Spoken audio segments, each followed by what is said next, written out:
I think one of the biggest misconceptions that's still out there today is that leadership is somehow about power, authority.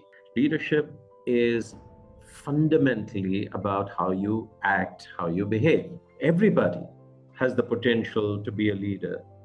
Okay, and that's a very empowering thought. This is a very old debate. Is it more nature or more nurture? But it's more useful to focus on nurture. What you believe is what you achieve. There is only one failure in life, which is quitting. I've never seen anybody accomplish something significant without intensity. Good evening and welcome to yet another edition of Thinkly Talks.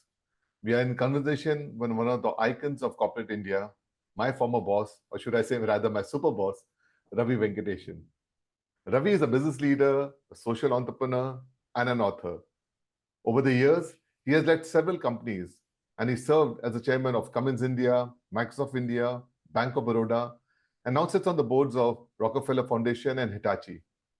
Ravi has founded various social initiatives and has also served as UNICEF's special representative for young people and innovation, where he started and led a global initiative to engage and skill the world's 1.8 billion young people. That would be interesting to really understand today.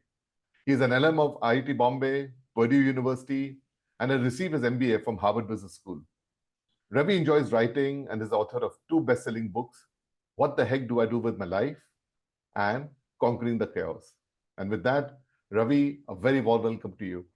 Hey, thanks, Vivek. It's good fun to be back together after 13, 14 years. It brings back tons of memories, and thank you for inviting me on this program. Pleasure's all mine. It's good to have you with you not doing my review. Yeah. No, Ravi, I think we couldn't think of a better topic to, discuss with you today, really on the topic of leadership. I mean, you in so many ways exemplify, great leadership. You've been a leader since a very young age. And of course, by that, what I really mean is, from the corporate, point of view. But I think leadership goes beyond designations, goes beyond titles, and would really want to understand that, how do you really define leadership, and what's really your way of putting it all together? Thank you. It's a great question, and I'm glad you sort of said that it's more than about titles and so forth. I think one of the biggest misconceptions that's still out there today, everywhere in the world, is that leadership is somehow about power, authority, hierarchies, big titles, and so on.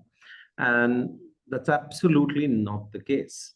Leadership is fundamentally about how you act, how you behave.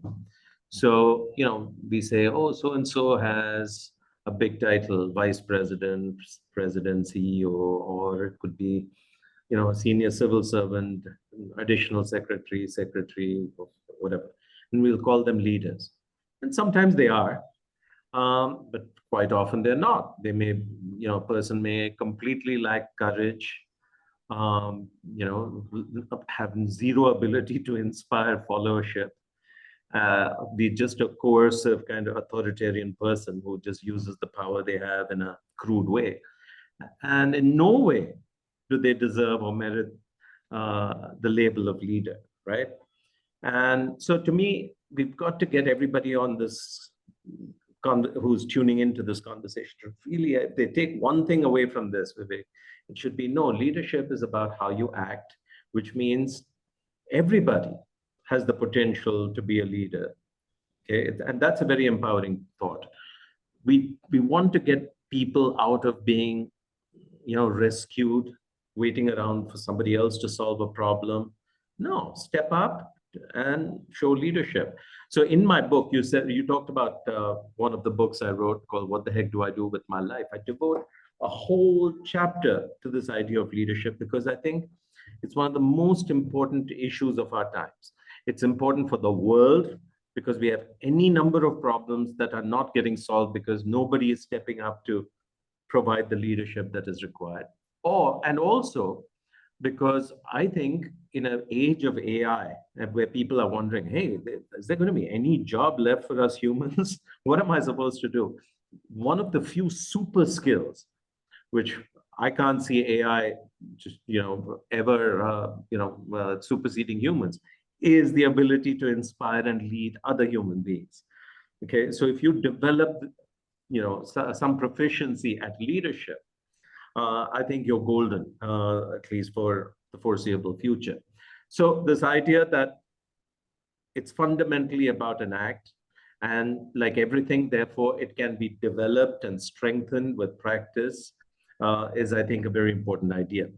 And I look back at my own self, and when I was very young, I was extremely lacking in self-confidence. I had a lot of self-doubt. I was timid. And yet, over time, I was able to change.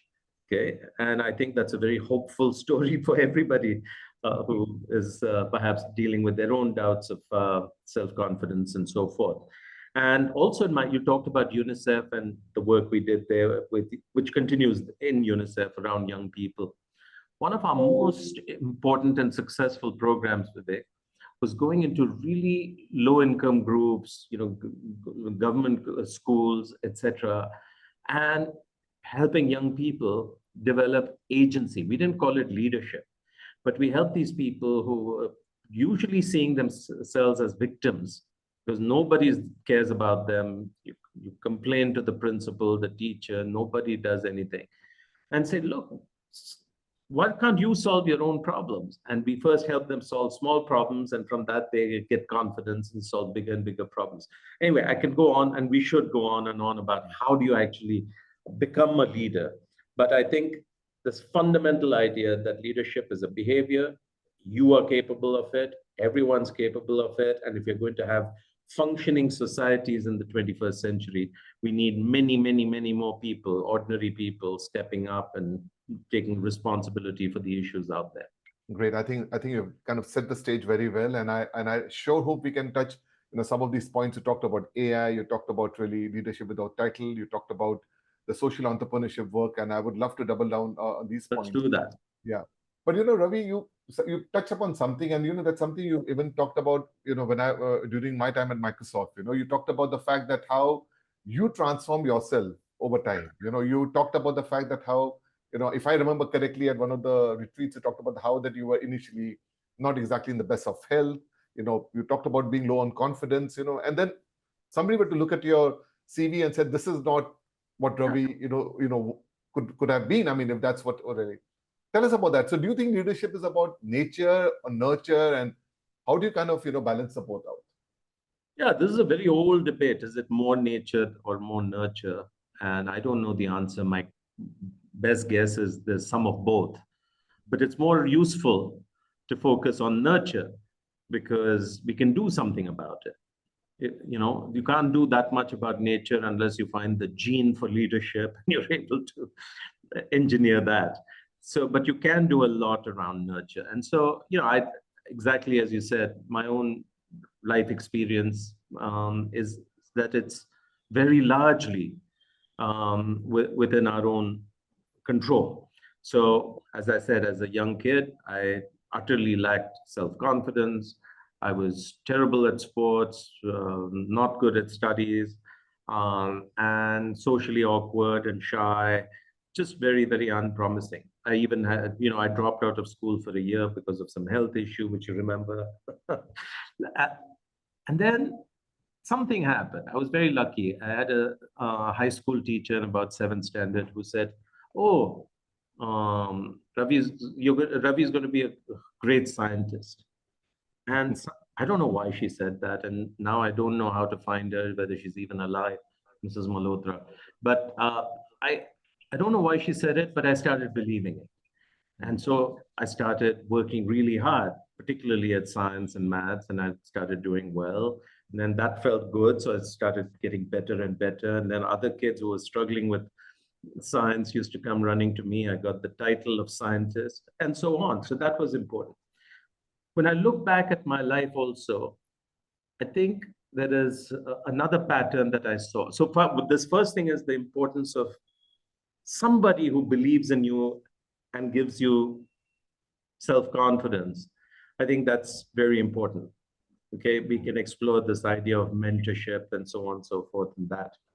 But also, what happened, Vivek, is I began taking on challenges. Okay. So my first challenge was, how do I get into IIT? Okay. Because if you're going to be a great scientist, you better get into a good place. And my mother said, forget science, do engineering, at least you'll get a job.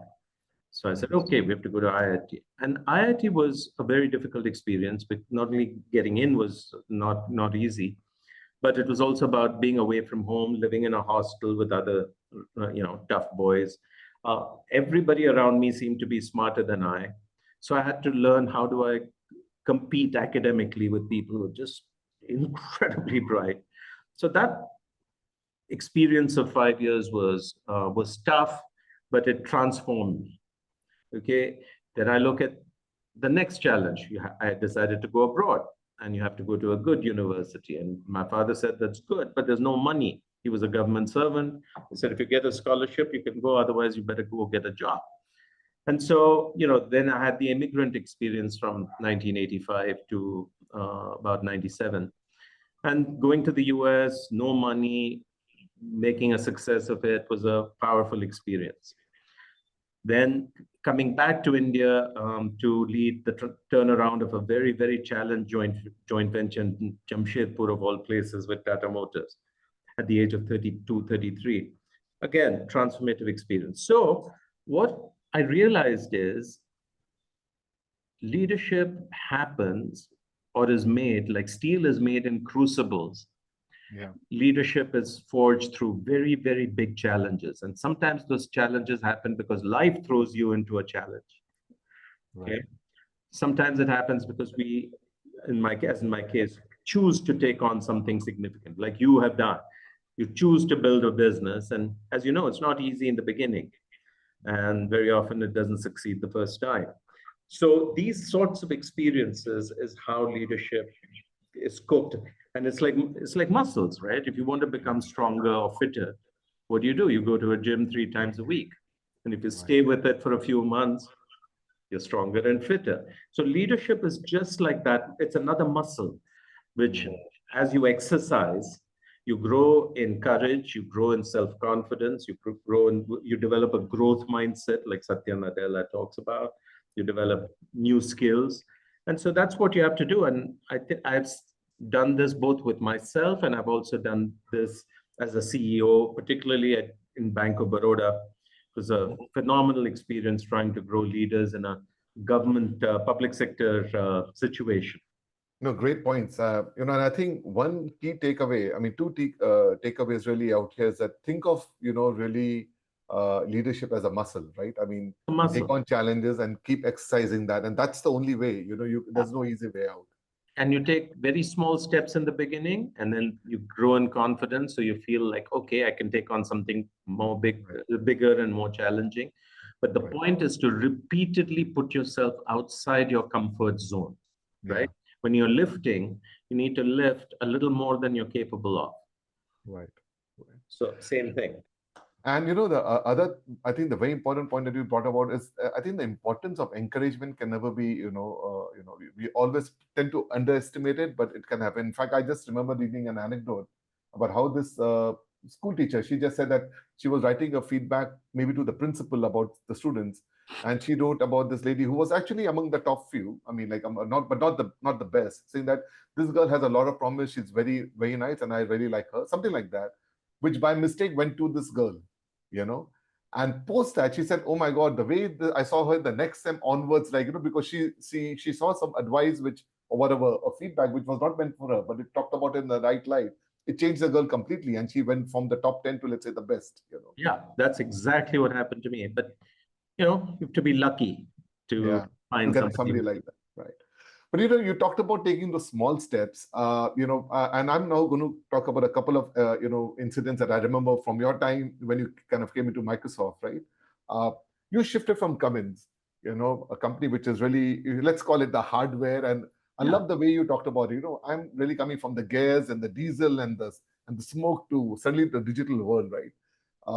When you did that, walking into a tech giant, and at that time, Microsoft really dominated. I mean, we didn't really have Google and Facebook and all. They were probably the dominant, company out there, right?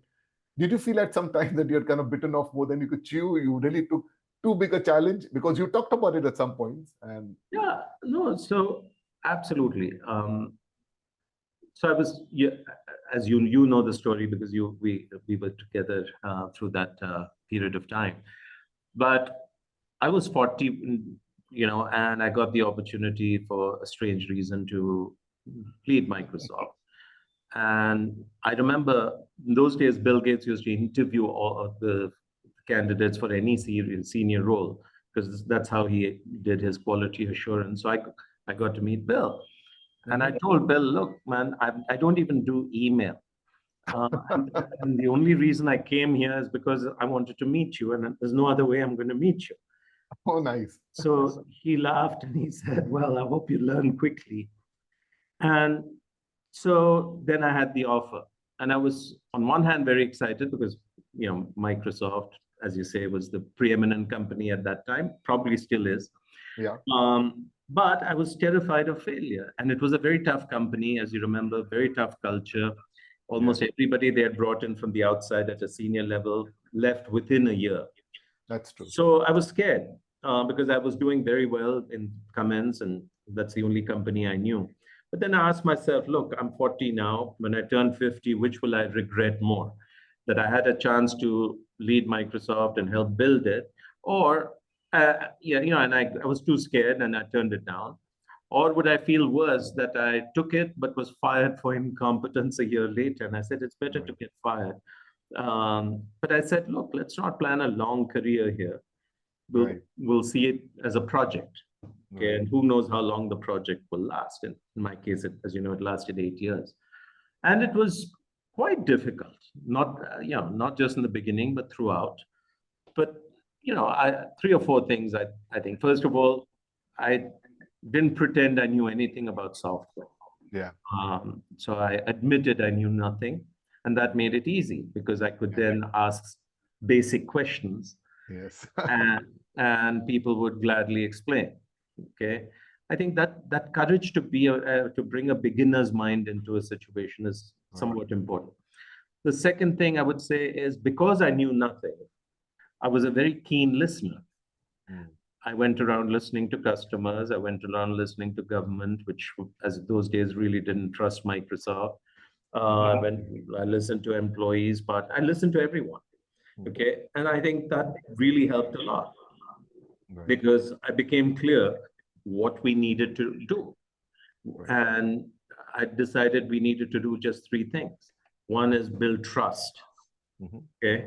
The country admired Microsoft's success, but didn't trust us. So we had to change that. Number two, we were tiny.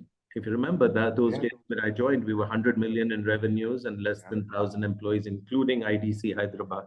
Yeah. And so I had to help Seattle see the huge talent pool in India and get every part of Microsoft with teams in India. And the third thing was the Indian SI ecosystem. At that time, Infy and Wipro and all were surging ahead without Microsoft. So we had to build those partnerships. So I said, look, these are the three jobs to be done, and we get everybody focused on it. So it was just common sense, but it came from listening. The next thing, Vivek, is, look, if you don't know what's much about this business, you better build a good team that does. And if you remember, we had a number of extraordinary leaders at that time, including Neelam Dhawan and Rajanandan and so on, so forth. So I think building a good team is important. And finally, get good advice. So we put together, again, a very, very good advisory board with amazing, amazing people like C.K. Prahlad and Mr. Ramadurai and Tarun Das and many others, luminaries, and they helped us navigate the many, many interesting challenges. So then I took the same playbook to Bank of Baroda, I took the same playbook to Infosys, etc. It's the same things. It's about, So today I do many, many different things, the Energy Alliance, entrepreneurship, etc. But it's because you develop an approach to dealing with new situations where you don't know anything. No, I mean, I kind of remember so vividly, and especially, I mean, talking about your beginner's mindset. I don't know whether you realize, but it made a huge impact on people. We used to actually discuss saying that if Ravi can sit in the middle of a meeting and say, "Can somebody please explain to me what the hell this means?" And you made no pretense of I know more than you because, like you said, you were coming from a different industry, right? Yeah. And that actually just, the respect for this outsider, if I may say so, this change, right? Because you were willing to show your vulnerability, you were willing to show your, that you needed help in some areas. Yeah. And, you know, I was lucky over the years to work with some extraordinary people. Narayan Murthy was one of them. Right. And Bill Gates is one of them. I still work fairly closely with Bill because he funds some of our things. And one of the things I see about such people is they're extraordinarily curious. Right. Okay? And they have no ego in bringing this beginner's mind to any issue. Okay. That's So as Satya says, it's not don't be a know-it-all, be a learn-it-all. right. That's Okay. true.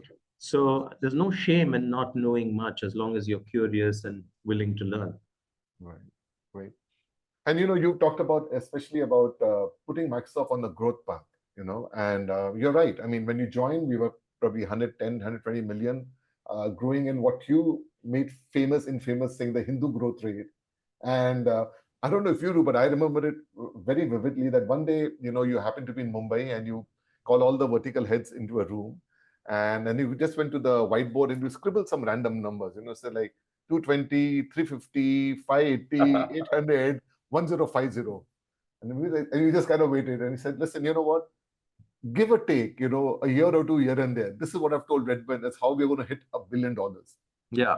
And that shook us all because, honestly, we were always doing well at around 18%, 20%, that was like managed growth or whatever. This whole thing about breaking through the ceiling and thinking, because the limitations were really our mind, right? In that sense. I think that really set the stage for growth. I have no Yeah. doubts about that. Yeah. And so again, I use this quote from Bill, which says, what you believe is what you achieve. Hmm. And that's true for an organization, it's true for a country, it's true for an individual. The mindset, the belief is extremely powerful. There's a question here from Chirag. He said, when things got hard, and I'm sure things would have got hard at times, whether it's Bank of Baroda or Microsoft, right? Did you ever think of giving up or, what was your mindset? Yeah. Look, if you take on something, the road is going to be bumpy. Okay. Yeah. And that's just inevitable. So, and there are sometimes the pothole is really, really deep. Mm-hmm. And so you ask yourself, look, should I just quit? And in my mind, look, there is only one failure in life, which is quitting. Okay. Setbacks are inevitable. It's part of every journey. And, which means if you fail or, if you don't achieve success right away, you just have to keep trying.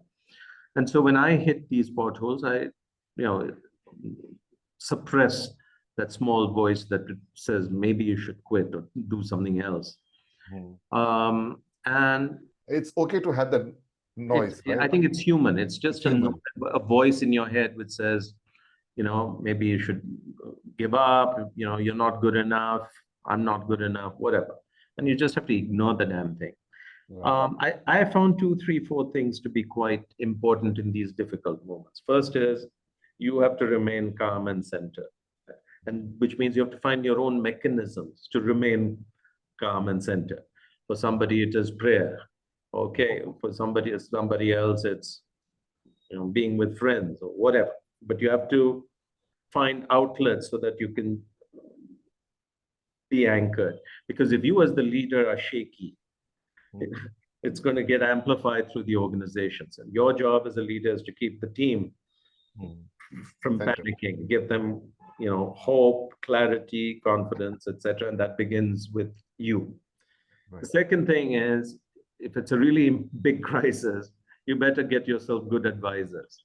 Right. So in my book, I talk about, like, a company has a board of directors. How do you build your personal board ahead of time? And who's available to you when you really need good advice? So get good advice.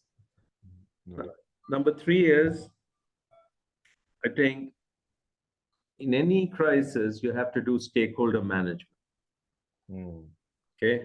This, no matter who you are, what you're doing, there's a set of actors out there who've got power over the situation. Okay. And you better learn how to earn their trust, and so that they are throwing their weight behind you and what you want to do. So, in a Microsoft type situation, Mhm. the stakeholder largely was headquarters. And then for many of our issues, it was some government, central government, or Kerala government, or someone like that. In Bank of Baroda, too, there were two critical stakeholders. One was Ministry of Finance, one was RBI as the regulator. And so your job is to keep them aligned, so as you work through this crisis. Yeah, but the main thing is keep going. Okay. And often it works out, but sometimes you have to shut down and restart. And that's again part of life, right?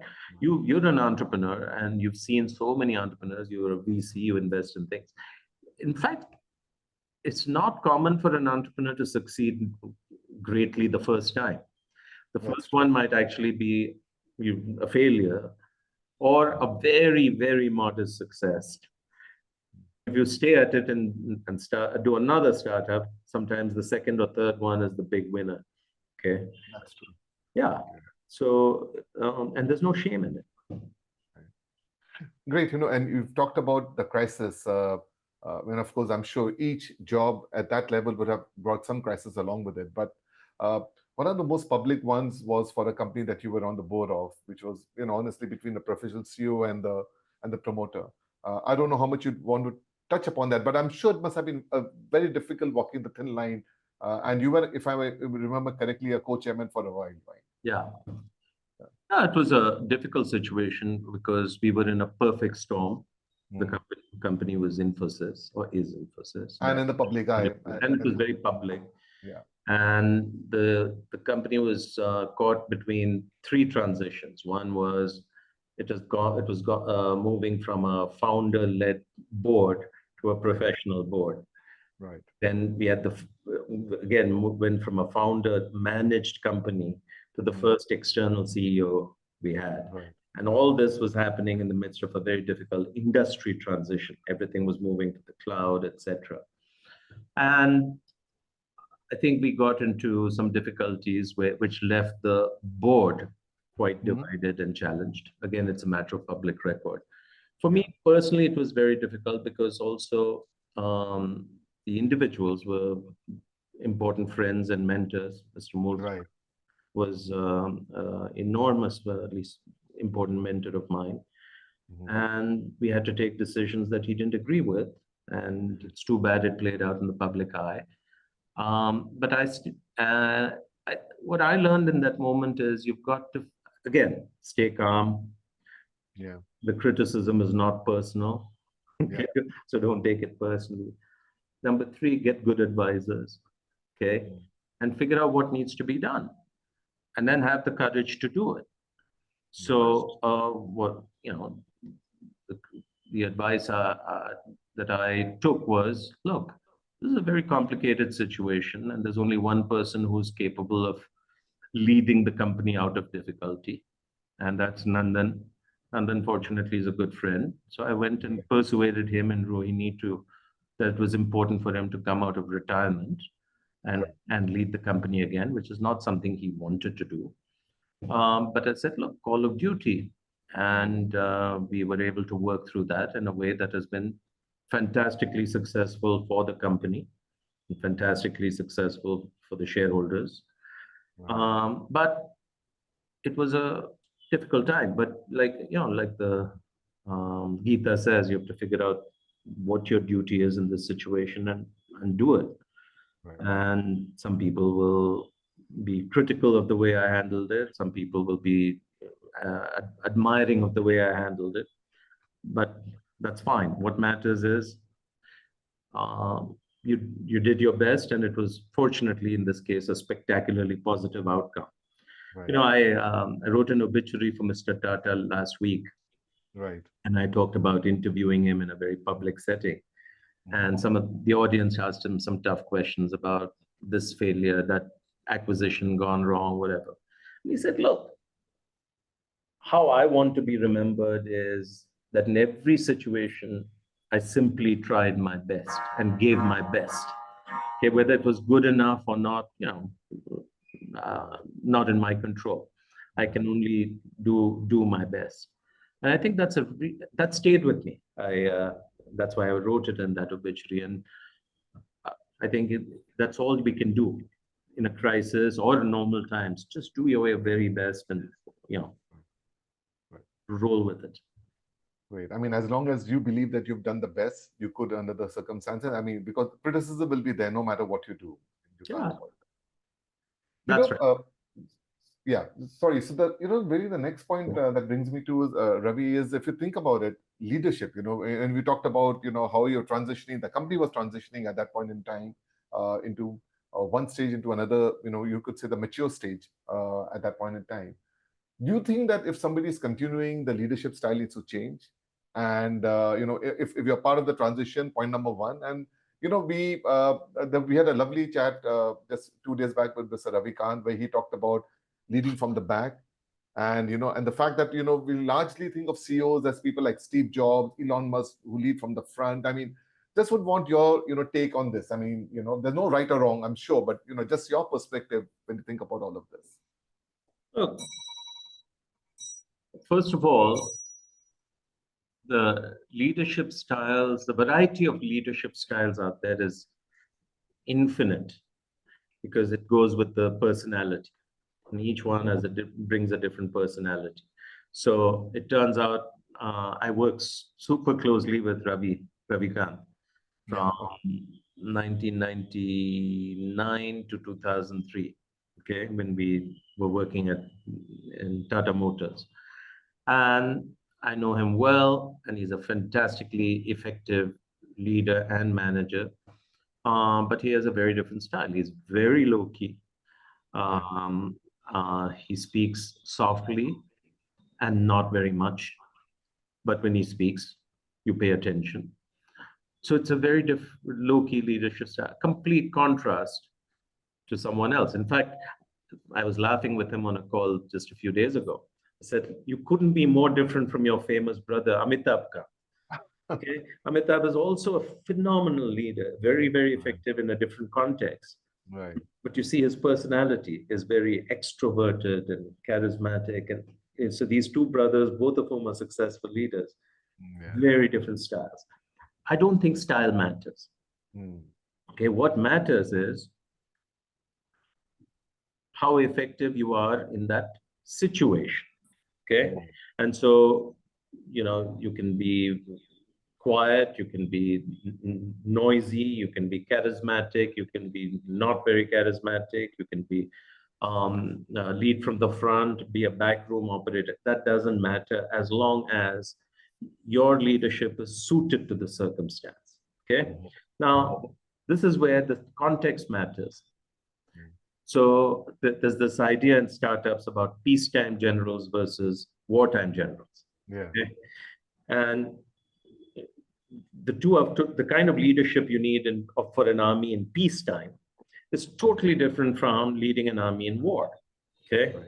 So an army in war, the general has to be leading the troops from front, inspiring them, making bigger sacrifices than anybody else, making sure they're well fed and he's the last to eat or she's the last to eat, whatever it is. In peacetime, you're sitting in Delhi and just doing review meetings. Okay. So the nature of leadership is different. And so you need to make sure that the leader you have is suited for the situation. Similarly, right, in a business context, a startup requires a very different leadership mindset and a set of skills, okay, which is about risk-taking, trying many things, being agile, etc., versus a growth stage CEO or leader who needs to make sure that the right team is in place, systems, processes, policies are in place. The nature of the task itself is different. Whether your style is charismatic or not is less important. So what you have to make sure is, look, do you have the right leader for the situation? Mhm. And if it's about you, am I the right leader for this situation? Right. Okay. So very often, for instance, I've walked away from a very successful situation because I'm not the right person for the next leg. Mm. Okay. So I walked away from Microsoft in 2011 simply because I saw what the next few years were all about, and I said, look, I'm not the right person. I'm not excited about it. I think Mm. it's time for someone else. And by the way, we've come pretty close to hitting that billion. So Yeah. knowing yourself, the Yeah. self-awareness and not is very, very, very crucial. Right. There's a question here from Alicia, and I'd want to expand on that. She's asking, who's your favorite Indian entrepreneur and a global entrepreneur? But I would like to dwell on that and maybe more a little bit about the fact that you've been supremely lucky, like you've said. You've worked with Mr. Ratan Tata, you've worked closely with Mr. Narayan Murthy, you've worked with Bill Gates, Steve Ballmer. I mean, you've worked with some of, sorry? Nandan. Nandan, yeah, absolutely. I mean, you've worked with some of these icons, of modern, corporate history, right? So tell us about that. Who's your favorite? I mean, I would say let's just stay with the entrepreneur, but tell us what it was working with these icons out Well, first of all, when you look back, it's like, wow, how did I get so lucky? there. And what is interesting is, from each you learn different things, and also you see how they are similar in some respects, and each one is very different in other. What I think of is common across anybody who has genuinely been quite successful, self-made, entrepreneur or otherwise, is they bring their whole self to the game. There is a incredible intensity. It's not a job. It's the mission. Mm, It's the life. They're all in. mm, I I've never seen anybody accomplish something significant without intensity. Okay. So, I find it interesting these days to hear about all these things about work-life balance, somebody getting criticized for saying 70 hours or whatever. And of course, the point is, it's an individual choice. I don't want to recommend to you that you should work mm, harder or not, but you're not going to achieve anything meaningful if you're not willing to be intense and committed. Okay, and that might be fine with you because you care more about other things as well. But this sort of success, impact, building something that lasts cannot happen without intensity. The second thing that I think is really, really common across all very successful leaders, including the ones you've named, is curiosity. mm, Okay, which is never stop learning. Okay. And Mr. Murthy in particular put a beautiful phrase to it. He talked about really successful people being able to zoom in and zoom out. He says you need to have a bird's eye view as well as a worm's eye view. mm. Interesting. Okay. Mm, So what you find mostly is people are very comfortable with the details, execution, pipeline, numbers, little things. Or you find people who are sort of big picture, market size is so big, this is the TAM, but they never get down into the detail. The mm, really successful ones are able to go back and forth. Okay. So that's, I think, a really interesting quality, important quality in any successful entrepreneur or person. The ability to build good teams, because you're never complete, no matter how good you are. mm, You're not superhuman. So the ability to build around you people who are the opposite of you and round you out is very, very important. And that's something I practice quite intentionally, both in Microsoft and then, of course, in other places.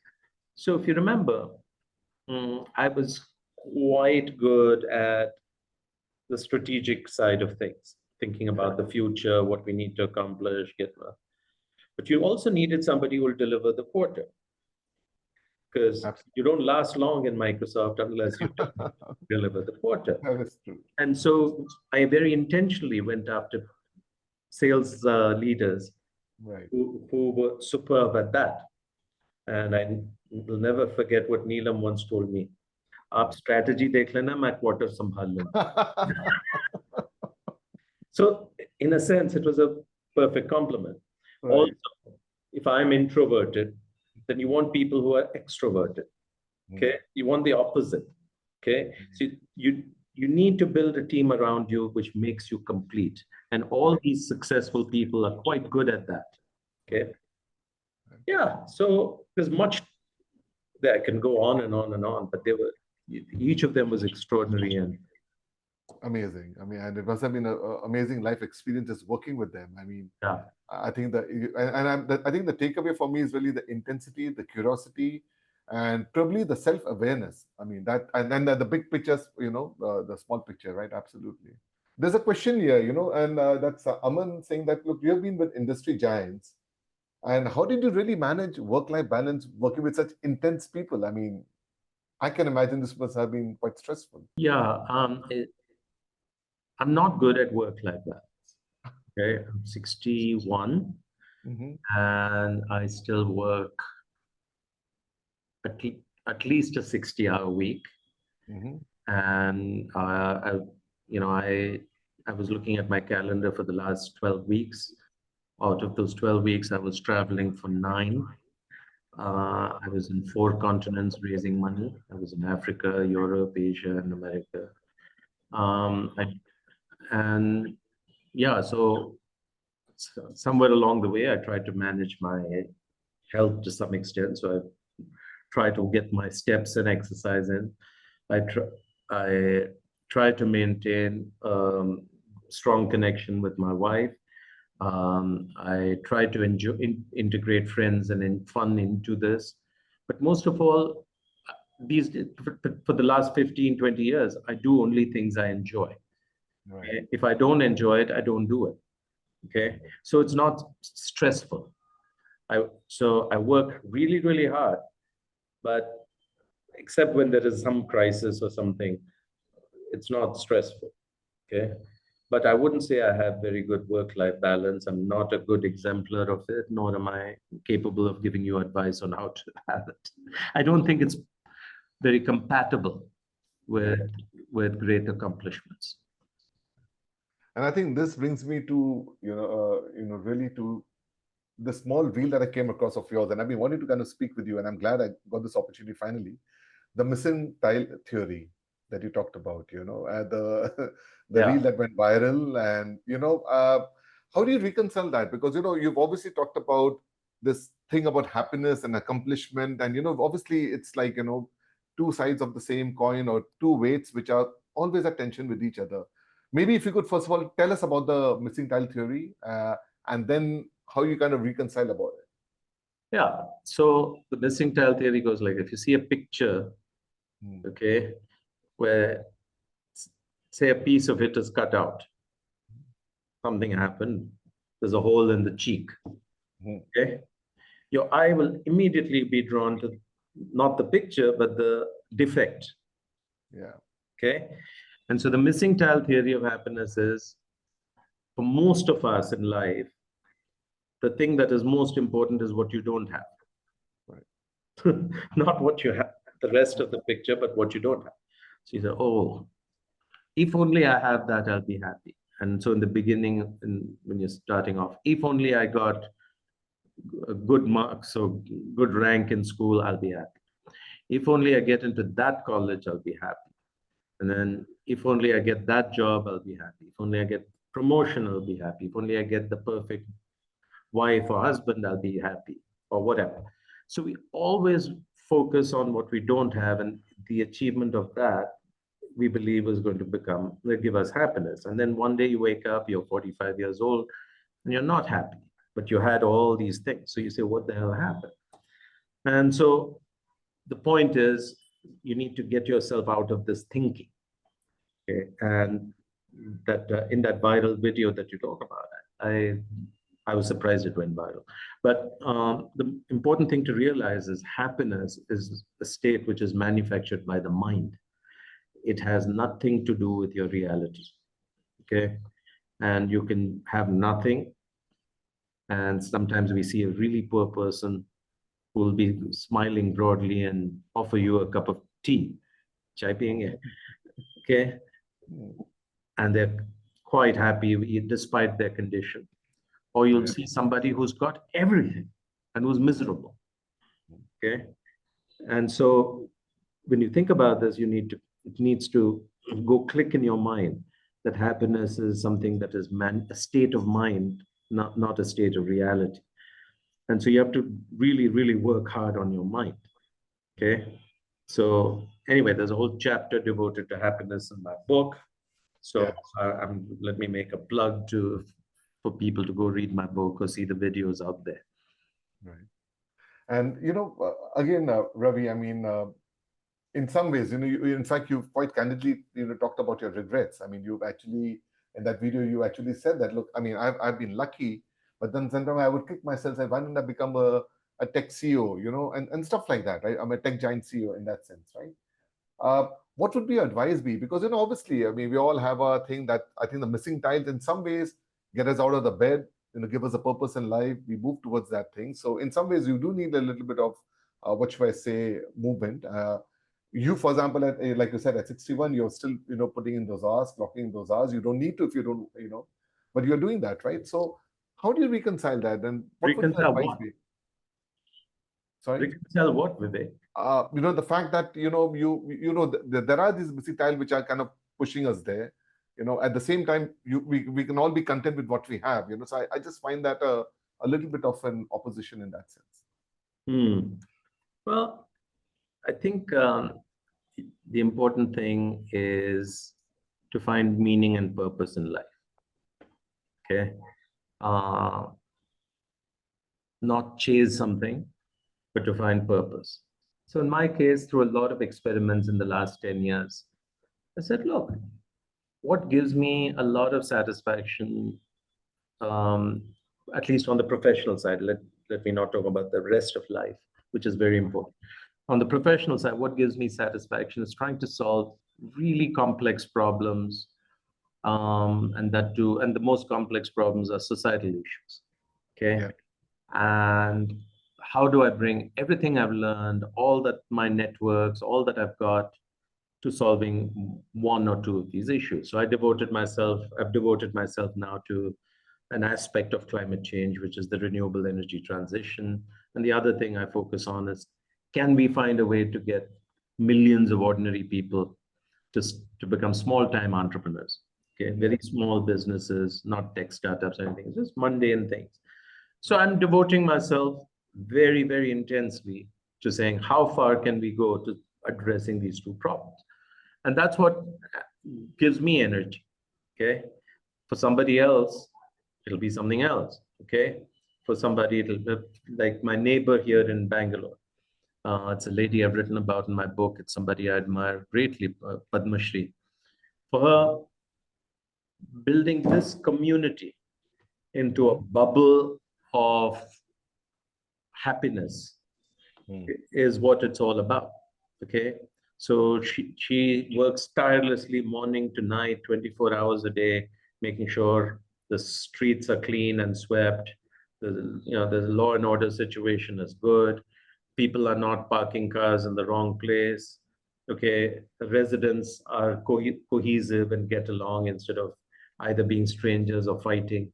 That gives her jollies. Okay. So you have to find your purpose. And usually the search for meaning and purpose happens after the midlife crisis. Till then, life is good, as you know. Yeah. Life is good. You're just trying to become successful. You're trying to, whatever. And then one day you realize, man, this is not the way I thought it would be.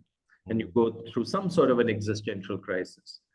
And then you need to start thinking about, look, I have only so many years left. What do I want it to be like?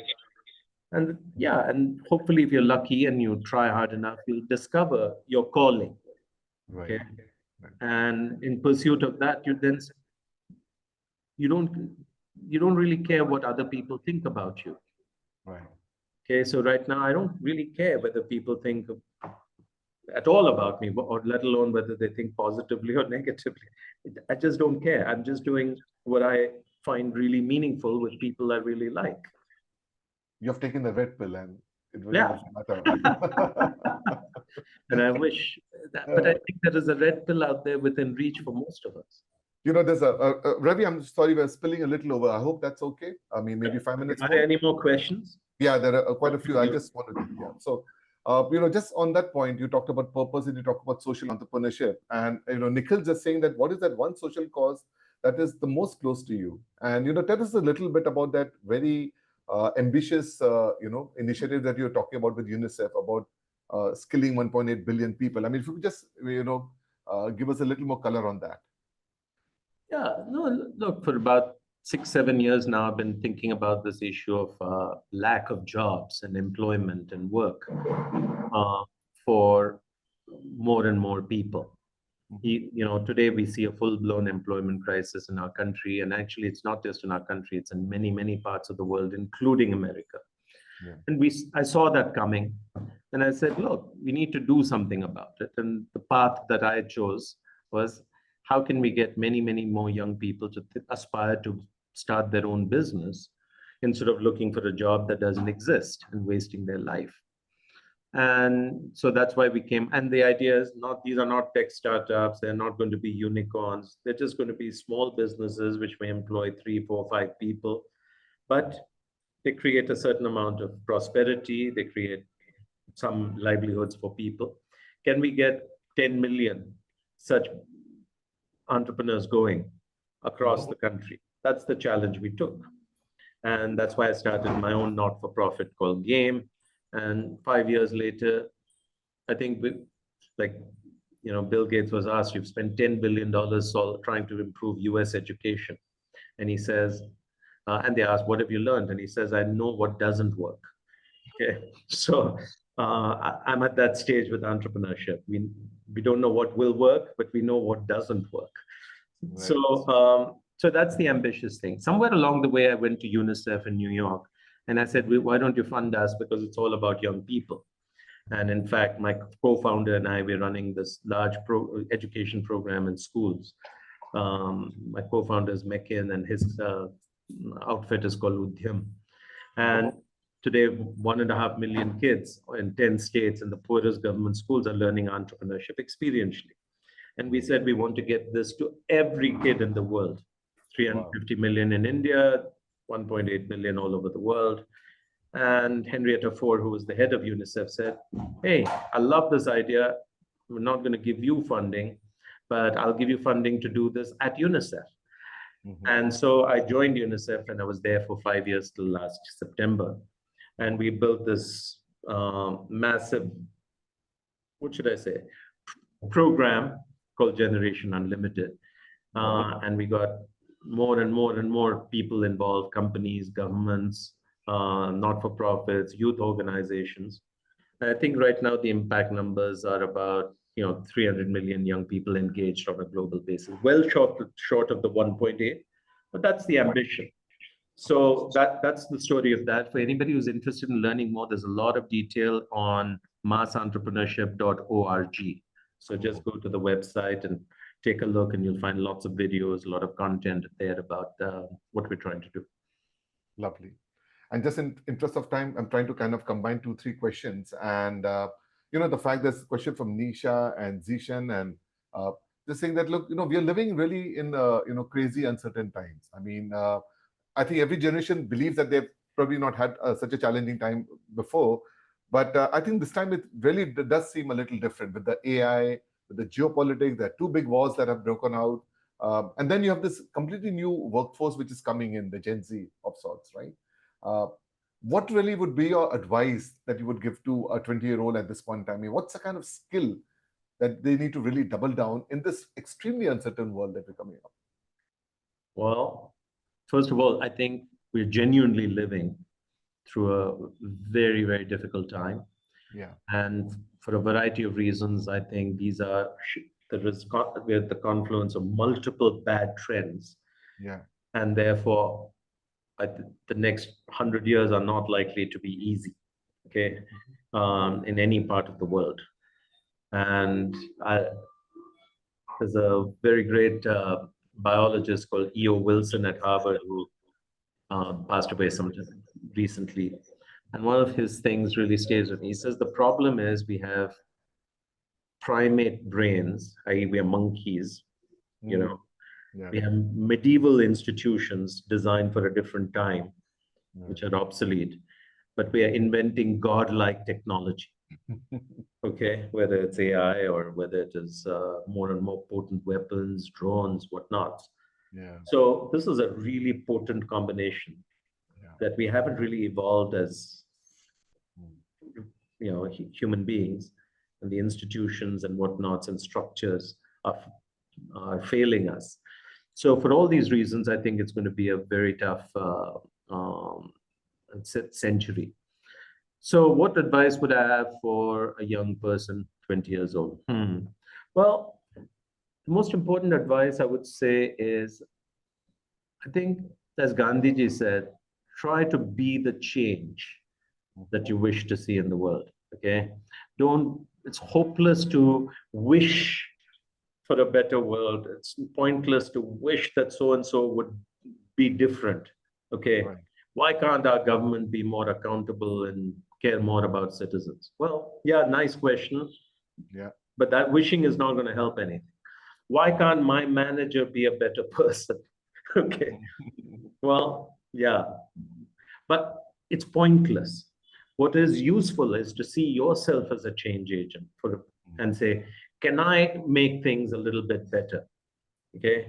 And if you bring that spirit to things, it's just a whole lot happier and more constructive. Okay. Now, you asked a question of what skills should I focus on? In fact, look, I know I'm sounding like I'm promoting my book, but really I put 5 years of effort into distilling everything I know into that book and its videos. So if you don't like reading, then at least go see the videos on YouTube. But there are 3 or 4 skills which I think are incredibly important. The first one is learning agility. Okay, the ability to not only learn new things, but also when you're thrown into a situation like COVID, which is beyond everybody's experience, how do you adapt? So adapting to new normal is very important. The second is entrepreneurial mindset. Whether you're going to start a business or not is not important. You need to have the mindset and skills of an entrepreneur. Okay, which means what? Just one of the best definitions I've heard is, most of us see a problem in every opportunity. An entrepreneur sees an opportunity in every problem. Okay, so to have this ability to see problems as opportunities to be solved, resourcefulness, problem solving capability, etc., is very important. And the third one is people skills, and especially leadership. No matter what happens, no matter how much AI advances, the ability to connect with people at an emotional level, build trust, inspire, work together to solve something, accomplish something is incredibly important. And if you're really good at that, you're really not going to have a problem feeding yourself and finding something to do. So I'd focus on these 3 super skills more than anything else. Lovely answer, Ravi. And I think just to bring it to a close, I'm just going to change Mayuri's question into, what's your prediction for the Indian story for the next 10 years? I mean, you're long on India. Where do you see us headed? And, any thoughts on that? Yeah. Look, I don't think there's another country that has the same opportunity and potential as we do. Okay. And I say this objectively. Obviously, I'll be accused of being biased as an Indian. Yeah. At the same time, we have a unique ability to get in the way and score self goals. Yeah. Okay. So we have not learned the art of getting out of our own way. Yeah. And I am therefore afraid that we will fall well short of the potential we have. So, I think if you look at what's happening in the country today, it's a good growth story, but India is frankly shining for less than 200 million people. Okay. The real middle class is struggling to stay in place, and the poor are kept alive by subsidies from the government. 800 million people today out of 1.4 billion depend on free food from government for their calories. Okay. And this number is not reducing. Yeah. So I think we need to look at the real picture rather than just celebrate how beautiful it is for people like us who are on this video. The second thing I worry about is we have many problems. Every country has its problems. We have ours. But to solve a problem, you must first acknowledge you have a problem. Okay? If you deny there's a problem, you're never going to solve it. And today we have so many issues which we are in denial about. Okay? Including, for instance, unemployment. Okay? Have you ever seen this government acknowledge, the Prime Minister acknowledge we have an employment crisis and damn it, we're going to do something about it? Right. Okay? No. So I think it's very, very important if you're going, and you remember Microsoft, okay? One of the core values was you'll have problems as long as, and it's fine as long as you bring it up. Yeah. Okay. If your boss has to tell you, Vivek, there's a problem, that's an issue. Okay. Right. And I think that's a really important thing. So look, I'm going to remain hopeful and optimistic about our country. Right. But I worry about these things. Right. No, Ravi, I think this was fantastic. I mean, we are upon the hour already. I know you have to, be somewhere else, but and so do the audience. Sorry. I said, so does the audience. I'm sure they also have. Yeah. But thank you so much. I really enjoyed every moment, and I'm sure the audience did. And we'll see how we can get some of the questions to you, or maybe get you back again. I particularly enjoyed it because this is the first interaction where I was asking all the questions. And I enjoyed it because it brought us together. Take care. Absolutely. No, but Ravi, thank you so much. It was a and pleasure. Good luck to everybody listening in. Yeah. All the best. All right. Thank you. Have a good one.